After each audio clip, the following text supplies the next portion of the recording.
Varicose veins కి సరైన చికిత్స కోసం సంప్రదించండి ఎవిస్ హాస్పిటల్. నమస్తే రమ్మగారు. నమస్తే జయ. ఏదైనా మంచి స్టోరీ చెప్తారా? రాజయోగం కథ చెప్తాను.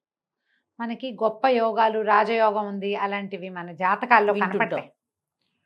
గొప్ప యోగం పడుతుంది వీడికి అలాంటివి చెప్తారా? అదేదో పడుతుందని చూస్తారు చాలా మంది, దానికోసం ఏం ట్రై చేయరు. దాని మీదే కదమ్మా ఆ ఒకటి అడక్క కాదు ఏమిటి సినిమా, ఒక సినిమా పేరు మర్చిపోయాను, రాజేంద్ర ప్రసాద్ గారిది ఒక సినిమా. అదేదో అంటే వచ్చే సంవత్సరం నేను రాజు అవుతానని అబ్బాయి ఏ ప్రయత్నం చేయకుండా ఉంటాడు. అవును, ఓ అమ్మాయిని పెళ్లి చేసేసుకుంటాడు రాజు అవుతానని. పెళ్లి చేసుకుంటే ఎప్పటికీ ఇది కాదు, ఏమి చెయ్యడు. చేయకపోతే ఎట్లా అవుతుంది? అదే కదా. ఏదో మర్చిపోయాను, రంభ అమ్మాయి యాక్ట్రెస్ ఫస్ట్ సినిమా అది నాకు గుర్తుంది. ఆ ఒకటి అడక్క ఏమిటో మరి పేరు గుర్తులేదే. కాదు రమ్మగారు. అయ్యో రామా, నేను చాలా సార్లు చూసా ఆ సినిమా. ఓకే, ఇంట్రెస్టింగ్ గా ఉంటుంది. అదొక చందమామ కథ బేస్డ్ గా వచ్చిన సినిమా ఏదయ్యా. అయితే ఇప్పుడు ప్రతి వాళ్ళకి జాతకంలో ఎవరో ఒకళ్ళు చిలక చూసి చెప్పుకున్నా నీకు యోగం ఉందంటారు. ఆ యోగాల కోసం ట్రై చేయరు. యోగం కోసం ట్రై చేసిన ఒక హీరో గురించి చెప్పుకుందాం మనం. తప్పకుండా. అయితే బాలాపిపురం అని ఒక రాజ్యం. ఆ రాజ్యాన్ని చుట్టుపక్కలంతా కొండలట. ఈ కొండల దగ్గర పచ్చిక బయళ్ళవి బాగా ఉండేవి. ఈ బయళ్ళకి చుట్టుపక్కలంతా చిన్న చిన్న గ్రామాలు ఉండేవి. ఒక గ్రామంలో, ఒక కొండ పక్కన ఉన్న గ్రామంలో కొమరయ్య అని ఒక కుర్రాడు ఉండేవాడు. వాడు భలే సాహసి, తోటరాముడు లాంటి వాడు అనమాట. వాడు ఏదైనా చేసేస్తాడు. అయితే వాడికి గొడ్లు గాయటం గొర్రెలు గాయటం పైన చెప్పేవాళ్ళు. ఆ గొడ్లని గొర్రెల్ని కాయటం కొండ మోపుల మీద కష్టం. ఏవో ఒకటి వచ్చి పడతాయి. వీడికి భయం లేదు, ఏదొచ్చినా భయపడ్డవాడు, తిరగబడతాడు. వీడికి అప్పచెప్పేవాళ్ళు. కానీ వీడికి ఎంతసేపు పెద్ద పెద్ద వేరే ఊళ్ళు చూడాలి, దేశాలు చూడాలి, యుద్ధాల్లో పాల్గొనాలి, అలాంటి కోరికలు ఉండేవి. కానీ చిన్న ఊరు, చిన్న జీవితం. ఒకనాడు ఇట్లా గొడ్లని గొర్రెల్ని కాసుకుంటూ కొండ వైపుకి తీసుకెళ్ళి మధ్యాహ్నం కాసేపు పడుకుంటే వీడికి ఎట్లా కాలు వచ్చింది ఆ కొమరయ్యకి. వీడు కుర్రాడు, ఒక 25 ఏళ్ళు ఉంటాయి. కొండ ఎక్కినట్టు తను. ఆ కొండ ఎప్పుడు ఎక్కినవాడు కాదు. వాళ్ళు ఎవరు కొండలు ఎక్కరు, ఆ కొండ పాదాల దగ్గరే ఉంటారు. కొండలకి ఏం చేస్తాం అనుకుంటారు. గొడ్లను కూడా అంత పైకి పోనీరు, పైన ఏ ప్రమాదాలు ఉంటాయో అని. కొండ పాదాల దగ్గర ఉన్న చోటే పచ్చిక బయళ్ళు ఉంటాయి. తను కొండెక్కినట్టు, కొండెక్కితే ఒక పెద్ద సింహాసనం ఉంది. తను ఆ సింహాసనం మీద కూర్చున్నట్టు, తన పక్కన ఎవరో రాకుమార్తె కూర్చున్నట్టు, తన తల మీద ఒక కిరీటం ఉన్నట్టు కలొచ్చింది. ఈ పక్కనున్న పిల్ల తన భార్య అనమాట. కలొస్తే నేను రాజుని అంటూ మెలకువచ్చింది. చూసుకున్నాడు, ఏమీ లేదు, పుట్టి నేల మీద ఉన్నాడు. కళ్ళెత్తి చూస్తే కొండ నిలువుతా కనపడుతుంది. కొండెక్కాలనుకునేవాడి కథ గుర్తొచ్చేసిందని వచ్చింది. ఆ పైన ఏముందో. అయితే ఏమైంది? సో ఇప్పుడు ఆ కథలు కూడా దీని బేస్ ఏం చెప్పాలి? అవును రమ్మ గారు. అక్కడి నుంచి ఏమనుకున్నాడు, ఇది కళలు నిజమవుతాయి ఎక్కడైనా. ఇదే కళ ఇలాగే నాకేం కనపడిందో అదే వస్తే అప్పుడు చూస్తా దాని సంగతి అనుకున్నాడు. మర్నాడు మధ్యాహ్నం పడుకుంటే సేమ్ డిట్టో అదే కళ వచ్చింది. మళ్ళీ అదే అమ్మాయి, అదే సింహాసనం, తను మంచి బట్టలు వేసుకుని ఉన్నాడు, తన నెత్తి మీద నవరత్న ఖచ్చిత కిరీటం పెట్టు. ఈ పనులు మానేయాలి నేను, నాకేదో యోగం పట్టబోతోంది, అదే నాకు కనపడుతోంది. నా కళ ఎందుకు వస్తుంది పదే పదే? నన్ను ఏదో చేయమని కాదు, అదేమిటో నేను చేస్తానని ఈ గొడ్లని గొర్రెల్ని ఎవరికి వాళ్ళకి అప్పచెప్పేశాడు. నేను వేరే ఊరు వెళ్తున్నా, ఇప్పట్లో రా. రేపొద్దున బాలాపిపురానికి రాజవుతానేమో నేను. అదే ఇది దాని సంకేతమే ఇదని నమ్మాడు. దానికోసం ఏం చేయాలి? నా ఇంట్లో నేను కూర్చుని నేను రాజునవుతా అంటే అవ్వదు. రాజుని అవ్వడానికి ఏం ప్రయత్నం చేయాలో చూడాలి. దానికోసం ఎక్కడికైనా ట్రావెల్ చేయాలి అని చెప్పి ఏం చేశాడు, ఇక నడవటం మొదలుపెట్టాడు. కొండ ఎక్కగా కొండ అంటే అది వద్ద కొండగా లేదు, అది ఒక ఎత్తు, కొంత బల్లపరుపు, అక్కడ ఏవో మామూలు చెట్లు, ఏదో చిన్న చిన్న జనావాసాలు కూడా ఏవో ఉన్నట్టే కనపడతాయి. ఆ కాస్త మేర ఉంటారు వాళ్ళు. ఇలా వెళ్తూ ఉంటే ఆ కొండ ఓ పక్క నుంచి దిగడానికి వీలుగా కనపడుతోంది. దిగితే ఆ దిగిన వైపు నుంచి చూస్తే పట్టణం కనపడుతోంది దూరంగా. ఆ దిగడానికి పూనుకున్నాడు. ఆ దిగబోతుంటే చీకటి పడేసరికి లేదు, అక్కడ పాడుపడిపోయిన కొన్ని ఇళ్ళు అలాంటివి కూడా ఉన్నాయి. అంటే ఇదివరకు ఇక్కడ జనావాసం ఉండేది. సరే వీడేం చేశాడు, ఆ ఇళ్లలోకి వెళ్ళటం ఎందుకులే, చెట్టు మీద పడుకుందామని చెట్టు మీద పడుకున్నాడు. పడుకుంటే మాటలు వినపడుతున్నాయి సన్నగా. ఇదేమిటి కొండ మీద ఇప్పటిదాకా మనిషి వాసన లేదు, మనిషి పొలకవు లేని చోట మాటలు వినపడ్డం ఏమిటి, దెయ్యాలు మనలాగానే మాట్లాడుకుంటాయా ఏమిట్రా అని చూస్తే నలుగురు వ్యక్తులు వస్తున్నారు. నలుగురు మంచి దృఢకాయలు, బుర్ర మీసాలు, బ్రహ్మాండంగా ఉన్నారు, భారీ కాయలుగా కనిపిస్తున్నారు. వాళ్ళు ఈ చెట్టుకి అవతల పక్కన ఒక పాడుపడిన ఇల్లు చూశాడు కాదు మనవాడు కొమరయ్య, ఆ పాడుపడిన ఇంట్లోకి వెళ్ళారు. ఓహో ఇక్కడ ఎవరో మనుషులు ఉంటున్నారనమాట, ఏమిటో చూద్దామని చెట్టు దిగేశాడు. దిగేసి చల్లగా ఇంకో పక్క నుంచి ఆ ఇంట్లోకి ప్రవేశించాడు. నలుగురు కాళ్ళు చాపుకుని పడుకుని ఉన్నారు. వాళ్ళు పడుకుంటే మాట్లాడుతున్నారు. వీళ్ళు దొంగలేమో అనిపించింది. వాళ్ళ దగ్గర మూటలు, సామాన్లు, కత్తులు, పిడిబాకులు అన్నీ తీసి పక్క పెట్టారు. అందులో ఒకడు కాళ్ళు చాపుకున్నవాడు, ఎరా గుంటనక్క ఇవాళ ఏం దొరికిందిరా నీకు అని అడిగాడు. అడిగితే రెండోవాడు, నలుగురు ఉన్నారుగా, ఒకడు నాయకుడు, ముగ్గురు అతని వీళ్ళు అనమాట, సైన్యం లాంటి వాళ్ళు పక్కన ఉండేవాళ్ళు, తోడుండేవాళ్ళు. ఆ గుంటనక్క చెప్తున్నాడు, ఇవాళ నాకు ఒక వ్యాపారస్తుడు కనపడ్డాడు. వాడి దగ్గర భలే కోటు ఉందన్నా, ఎంత బాగుందో కోటు. ఆ కోటు ఏం లేదు, మనకు డబ్బులు కావాల్సి వచ్చినప్పుడల్లా కోటును తిరగేసి బోర్లు ఇస్తే మొహరీలు రాలుతాయి అందులోంచి. ఆయన విప్పి పెట్టి స్నానానికి వెళ్ళాడు, నేను కొట్టుకొచ్చేసా, ఇదిగో అన్నాడు అని గోడకి తగిలిచ్చాడు. ఒక చక్కటి కోటు అది. ఆ కోటు వేసుకోవడానికి బాగుంటుంది, చూడడానికి బాగుంటుంది, కావాలంటే దాన్ని తిరగేస్తే అందులోంచి మొహరీలు రాలుతాయి. బాగుందిగా, బ్రహ్మాండంగా ఉందిగా. ఇంకొకరిని పిలిచాడు, ఎరా జిత్తులు మారి నువ్వేం తెచ్చావురా అని ఇంకొకరిని అడిగాడు.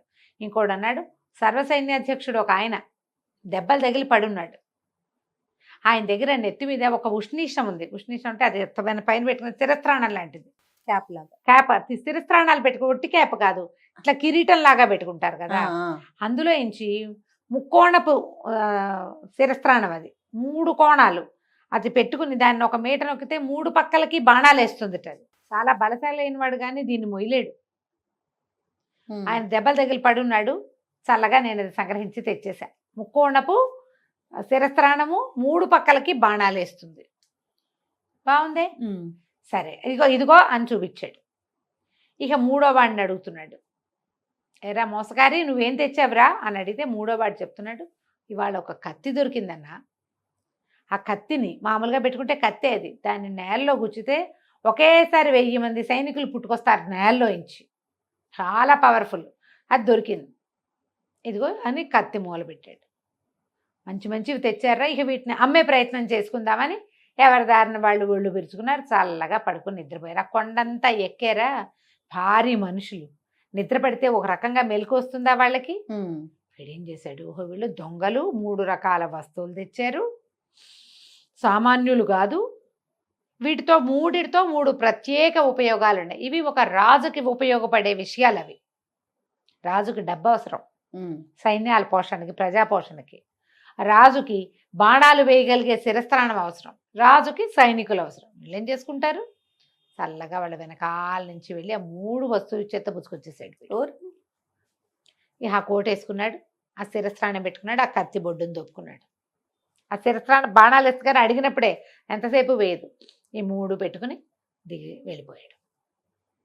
సరే ఏదో ఒక పోటకోళ్ళ ఇంటి దగ్గర ఆగాడు, కోటు విప్పి దులుపుకుంటూ ఇన్ని మొహరీలు రాలిని మళ్ళీ వేసుకున్నాడు. దాన్ని చక్కగా అక్కడ డబ్బులు ఇచ్చి సుష్టుగా భోజనం చేసి శుభ్రంగా స్నానం చేసి తయారయ్యి మళ్ళీ కోటు ధరించి కత్తికి ఒక ముందంతా లేవు వాడి దగ్గర, అంగాస్త్రం వాడి తువ్వాలు ఉంటుంది అది పెట్టి కట్టుకున్నాడు కత్తి. ఇప్పుడు కత్తి పెట్టుకోవడానికి అన్ని సాధనాలు చక్కగా డబ్బులు వస్తున్నాయి, డబ్బులు ఉన్నాయిగా, ఇవన్నీ తీసుకుని రాజుగారిని చూడడానికి వెళ్ళేసరికి రాజుగారిని చూడాలన్నాడు. అనేసరికి ఆ వాకిట్లో ఉన్న అన్నాడు, ఏంటి ఎవడు పడితే వాళ్ళు చూసేస్తారు రాజుగారిని, బలివాడోయ్ నువ్వు అన్నాడు. అనగానే వెంటనే కత్తి తీశాడు. ఏంటి రాజా కొమరసింహుడు నేను, నన్ను కూడా చూడ్డా, అత్యంత సాహసిగా పేరొందిన వాడిని నన్ను ఎందుకు చూడ్డు రాజు అనగానే వాడు తెల్లబోయాడు. వీడెవడో. ఎప్పుడు కూడా మనం బెదిరినట్టుంటే అవతల వాళ్ళు అదిలించేస్తారు. అవును, అదే డాంబికంగా ఉంటే బాబోయ్ వీడేదో ఉద్దండ పండితుడు లేదా బ్రహ్మాండ నాయకుడు అని ఫీల్ అవుతారు కదా. అక్కడి నుంచి బాబా అలా కాదండి, రండి భలేవారు కొమరసింహుల వారిని ఎందుకు చూడరు, రాజుగారు మిమ్మల్ని బాగా చూస్తారు అని చెప్పి లోపల తీసుకుపోయాడు. రాజు ఎదురుగుండా కూర్చున్నాడు. చూస్తే ఆ సింహాసనం చూశాడు వీడు. ఆ సింహాసనం ఇదే కల్లో కనపడింది. ఆహా. కల్లో నేను ఏ సింహాసనం చూసానో అది ఇదే. తర్వాత రాజుగారి నెత్తి మీద ఒక కిరీటం ఉంది, ఇది నాదే. అన్ని వీడియే. కల్లో కనపడింది అదే.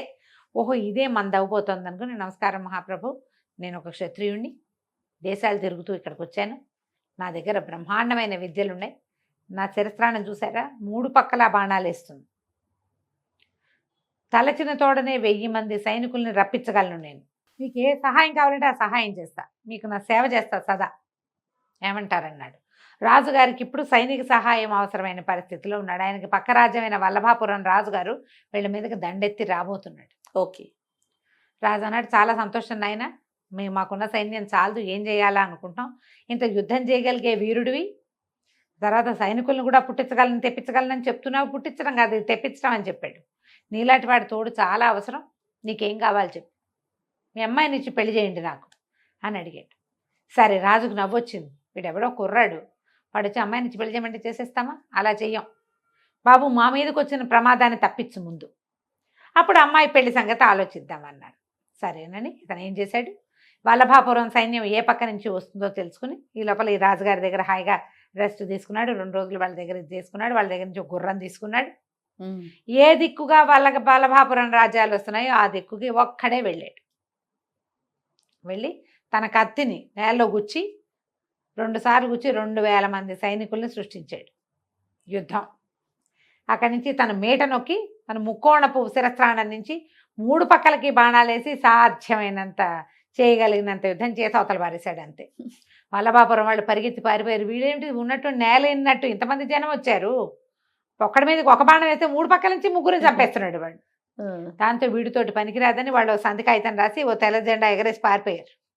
మళ్ళీ రాము మీ దగ్గరకని. అయితే కప్పం కట్టించి, మీరు మా యుద్ధం చేయటానికి వచ్చారు, ఈ ఖర్చులన్నీ ఎవరిస్తారని వాళ్ళతో డబ్బులు కట్టించి ఆ డబ్బులన్నీ తన సైనికులతో మోయించుకొచ్చి రాజుగారి ఎదుటి పోసాడు.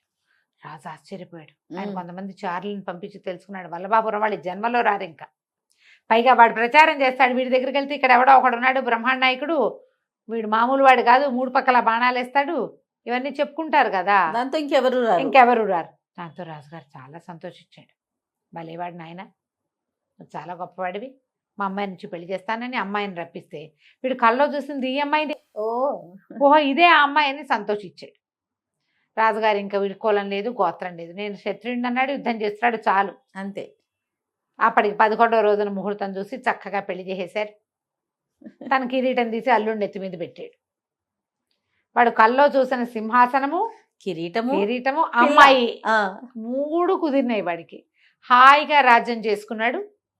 ఆ రాజ్యానికి చుట్టుపక్కల ఎక్కడి నుంచి ఏ ప్రమాదము రాలా అతను ఉన్నంత కాలం. కథ కంచికి మనం ఇంటికి. ఇలా జరిగితే ఎంత బాగుంటుంది కాదు జయ. యోగం ఉందని చెప్తే దానికోసం ప్రయత్నం చేసి సక్సెస్ అయిన వాళ్ళు కోకొల్లలు ఉంటారు.